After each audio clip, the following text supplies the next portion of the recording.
ایک بیان دیا ہے کہ جی جو ریاست جموں و کشمیر ہے وہ آزاد جموں و کشمیر کے بغیر ادھوری ہے.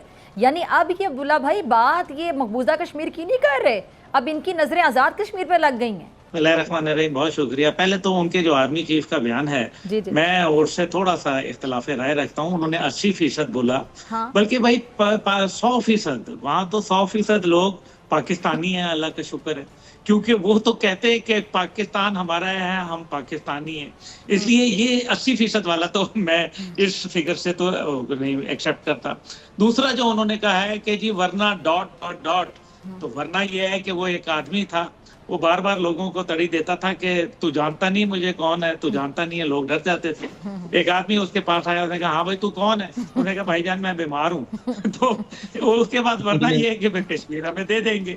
ابھی جو انہوں نے آپ نے صرف بتایا اجیت دوول کا, دیکھیں, اور جو راجناتھ سنگھ کا, دیکھیں انہوں نے نقشہ جو ہے باقاعدہ پاکستان کا جو آزاد کشمیر ہے, جو ایسے تو کشمیر پورا پاکستان کا ہے, لیکن جو آزاد کشمیر جو اس ٹائم پہ ہمارے پاس ایک آزاد ریاست کی حیثیت میں موجود ہے, وہ اس کا انہوں نے نقشہ اجیت دوول نے پہلے شامل کیا تھا اور کہا تھا کہ جی یہ پورا کشمیر ہے. لیکن یہ بات یہاں نہیں ٹھہر رہی.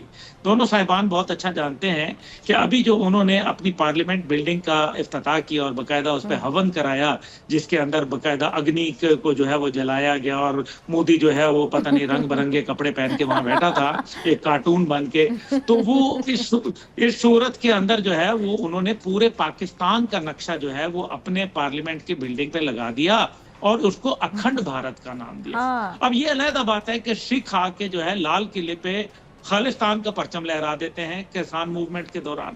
اب جو پہلے تو ایکسپورٹ آف ٹیررزم کی بات کرتے ہیں, جو ایکسپورٹ انہوں نے کہا کہ جی ٹیررزم, تو پہلے یہ بتائیں کہ کینیڈا میں کس نے ایکسپورٹ کیا تھا ٹیررزم, اور کینیڈا کے وزیر اعظم نے بھارت کے وہاں جو اہلکار تھے بدنام زمانہ دہشت گرد را کے, ان کو کیوں نہیں نکالا تھا. پھر امریکہ کے اندر ایکسپورٹ آف ٹیررزم ہوا, پھر 8 لوگوں کو جو ہے پھانسی کی سزا ہو گئی قطر کے اندر, کیونکہ وہاں وہ اسپیناچ کے اندر ملوث تھے.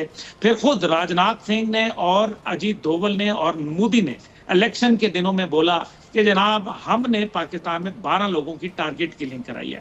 اب ان سب کو بھی چھوڑ دیں, میں بھارتی سینا اور اس کے سیناپتی اور فلانا ڈمکانا جتنے ہیں ان سے ایک سوال پوچھتا ہوں, یہ بتا دیں کہ بپن راوت کو کس نے مروایا تھا. بپن راوت جو ان کا کمانڈر ڈیفنس سروسز تھا اور ہردل عزیز ان کا آرمی چیف تھا, اس کو ہیلی کاپٹر کا کریش کس نے کروایا تھا. کہیں ان کی جو آرمی ہے اس کے اندر موجودہ آرمی کی چیف کی شکل میں کالی بھیڑ تو نہیں ہے.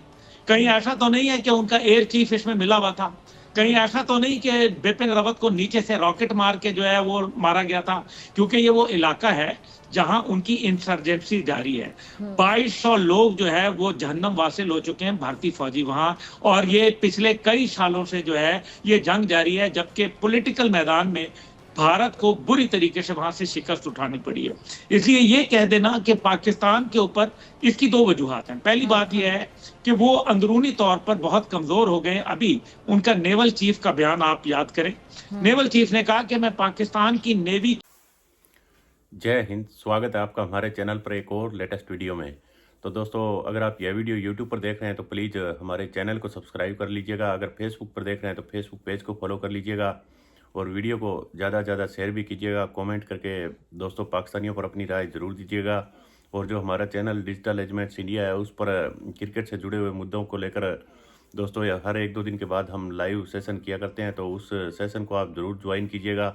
اور اس میں ہم آپ کو لنک دیتے ہیں, وہ پر آ کر آپ بھی اپنی بات رکھ سکتے ہیں. اور پاکستانیوں کے دوستوں کلاس لینے کا موقع ہم آپ کو بھی کافی دیتے ہیں, تو دوستوں آپ ضرور اس لائیو کو جوائن کیجیے گا.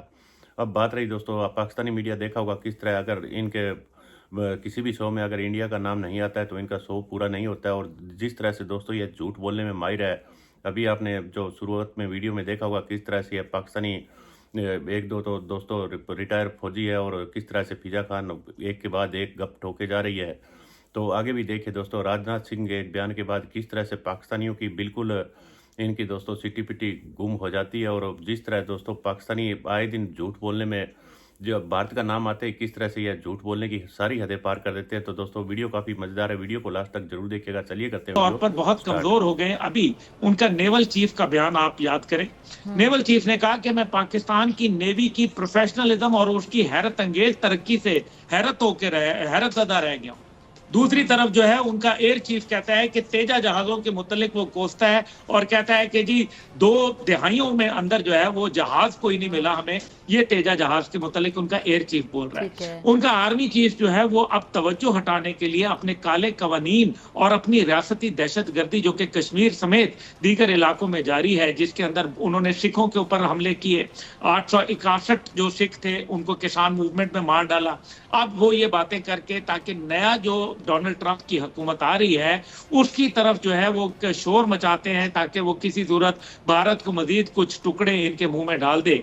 ये बता दें कि भारत का जो न्यूक्लियर प्रोग्राम है वो दुनिया का सबसे बदतरीन प्रोग्राम है और सबसे खतरनाक, क्योंकि उससे ताबकारी से हजारों लोग जो है वो इस टाइम पे अपनी जिंदगियों से भी हार रहे हैं और बीमारी का और ताबकारी का शिकार है।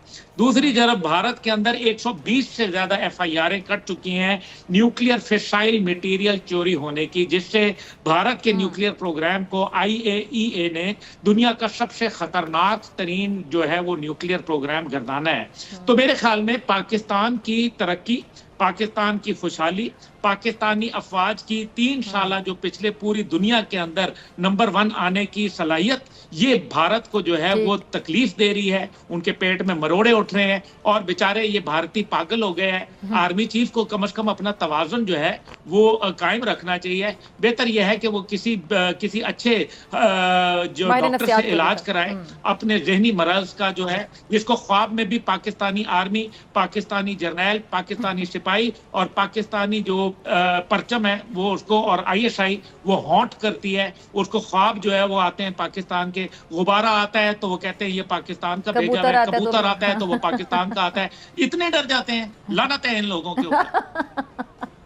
खैर वैसे वहाँ पे अब्दुल्ला भाई किस किस का इलाज होगा? वो तो ज्यादातर ज़हनी मरीज पाए जाते हैं, उनके वजीर आजम समेत। चलें खैर, ब्रिगेडियर साहब आपकी तरफ आने से दहशतगर्द हैं साले सारे, ये जी दहशतगर्द हैं, बदमाश हैं, गुंडे हैं, इलाकाई थानेदार बने, अमेरिका की पुष्ट पनाही के ऊपर ये समझ रहे हैं कि हम पता नहीं यहाँ इलाके के अंदर फतवात करेंगे, और कुछ नहीं होता। इन लोगों के ये आएंगे हमसे लड़ेंगे। कश्मीर के अंदर इन्होंने सारी गुरखा बटालियन जो है वो भेजी हुई है। दुनिया में सबसे ज्यादा भगोड़ों की तादाद जो है वो कश्मीर के अंदर है। भारतीय फौजी वहां से भाग जाते हैं। यही बात मैं करने जा रही थी। जो है वो इनके काबू में नहीं। ये रिपोर्ट पढ़ रही थी जो आपने अभी, ये बड़ा अहम इशू आप रेज कर रहे हैं। ब्रिगेडियर साहब आपकी तरफ आने से पहले ना ये सवाल मैं आपकी तरफ भी लेकर आऊंगी और अब्दुल्ला भाई आप भी इस पे अपना पॉइंट ऑफ व्यू जरूर दीजिएगा। जनरल साहब मैं आपसे शुरू करना चाहूंगी। कल एक रिपोर्ट में पढ़ रही थी कि जो भारतीय सेना है, भारतीय फौजी कश्मीर में जो पोस्टिंग है उस पे तरजीह देते हैं रिटायरमेंट को, और जो फैक्ट्स एंड फिगर्स हैं वो मतलब आफियत समझते हैं कि रिटायरमेंट बेहतर है। 20 सालों में 47,000 वहाँ के जो सेना है फौजी उन्होंने रिटायरमेंट ली है। देखिए जो भी सोल्जर होता है डॉक्टर साहिबा, ये आपको समझने की ज़रूरत है, हमें सबको समझने की ज़रूरत है कि जो भी फ़ौजी होता है वो एक पर्पज़ के लिए, एक मकसद के लिए आर्म्ड फोर्सेस में आता है। He is not an ordinary mind and heart, ये याद रखिएगा। जो भी अपने मुल्क के लिए एक जंग करना चाहता है वो एक स्पिरिट के साथ अपने मुल्क की फ़ौज को ज्वाइन करता है और वो अपने मुल्क के लिए डिलीवर करना चाहता है। ये किसी भी मुल्क की फ़ौजी की स्पिरिट होती है। लेकिन जब उसको किसी बेमकसद जंग में डाल दिया जाता है, जब उसको जेनोसाइडल वॉर्स में डाल दिया जाता है, जहाँ पर उसको मालूम होता है कि जो हम कर रहे हैं वो जुल्म है, वो ज़्यादती है, वो स्टेट के लिए नहीं है बल्कि किसी इंडिविजुअल एजेंडा के लिए है, तो वो जो अपना फेथ इन वॉर है वो लूज कर देता है। उसको अपना जो पर्पस है अपनी जिंदगी का या अपना जो प्राइड है वो उसका खत्म हो जाता है। तो यही हाल इस बेमकसद जंग के फौजियों का है कश्मीर के अंदर, बिकॉज दे सीरियसली थिंक कि उनको एक मुसलमानों के खिलाफ जुल्म के लिए भेजा गया है और फिर इतनी प्रोट्रैक्टेड वॉर।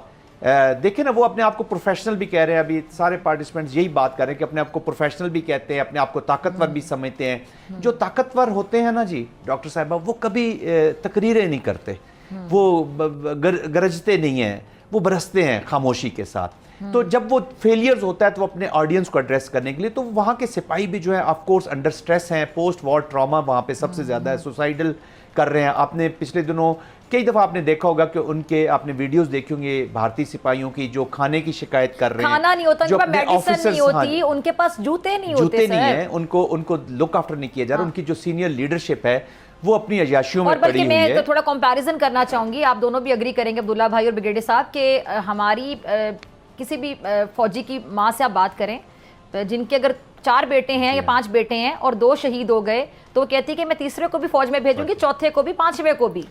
और वहाँ की मैंने 2-3 प्रोग्राम्स ऐसे देखे जहाँ पर उनकी एक किसी फौजी की वालिदा कहती कि मैं अपने किसी बेटे को फौज में नहीं भेजूंगी अब। ये तो डॉक्टर साहब वो चीजें ना जो कुछ इतनी सख्ती के बावजूद कुछ निकली है यहाँ पे। अगर वहाँ पे आप फ्रीडम ऑफ एक्सप्रेशन करें, वहाँ पे आप मीडिया को एक्सेस दें, आप इनके फौजियों से बात करें, आप इनके अंडर स्ट्रेस होते हैं, तो आपको फिर उस वक्त अंदाजा होगा कि ये देखिए ना, अभी मोदी गवर्नमेंट है, हिंदुत्वा माइंडसेट वाली गवर्नमेंट है। ये मीडिया भी, मैं इसको तो इंडियन मीडिया नहीं कहता, मैं इसको गोदी मीडिया है। ये टाटा का इंडिया है। This is no more a secular, वो जो इनका मास। तो दोस्तों उम्मीद करता हूँ आपको वीडियो काफ़ी अच्छा पसंद आया होगा, और हम आपके लिए पाकिस्तानी मीडिया के वीडियो लेकर आते रहते हैं। और जो अब चैंपियनशिप ट्रॉफी को लेकर पाकिस्तान में दोस्तों काफ़ी मामला उछला हुआ है, क्योंकि ना तो इनके स्टेडियम तैयार है, और दूसरी तरफ दोस्तों ना ही रोहित शर्मा पाकिस्तान जा रहे हैं, ना ही इंडियन क्रिकेट टीम की जर्सी पर पाकिस्तान का नाम होगा। उसको लेकर भी रोना धोना पाकिस्तानी मीडिया ने खूब मचा रखा है। और दूसरी तरफ सारे यूट्यूबर आपने देखा होगा किस तरह से टेंट लगाकर गद्दाफी स्टेडियम में पड़े हुए हैं। वहाँ पर दोस्तों ये तो कह रहे हैं कि अभी 5-6 दिन का टाइम बचा है, यहाँ पर हम इस पूरे ग्राउंड को पूरी तरह से कंप्लीट कर लेंगे। लेकिन मुझे तो ऐसा नहीं लगता कि ये पूरी तरीके से इसको कंप्लीट कर पाएंगे। और यहाँ पर पाकिस्तान एक त्रिकोणीय श्रृंखला भी खेल रहा है, तो वो तो कह रहे हैं कि इसके मैच भी हम इसी ग्राउंड के अंदर कराने वाले हैं। तो देखते हैं दोस्तों यह इन किस तरह से इस सारे मामले को हैंडल करते हैं, उस पर भी हम आपके लिए एक से एक लेटेस्ट वीडियो लेकर आते रहेंगे। और डिजिटल एजमेंट्स इंडिया पर दोस्तों आप लाइव सेशन ज़रूर ज्वाइन कीजिएगा। मिलते हैं अगले वीडियो में, तब तक जय हिंद, वंदे मातरम।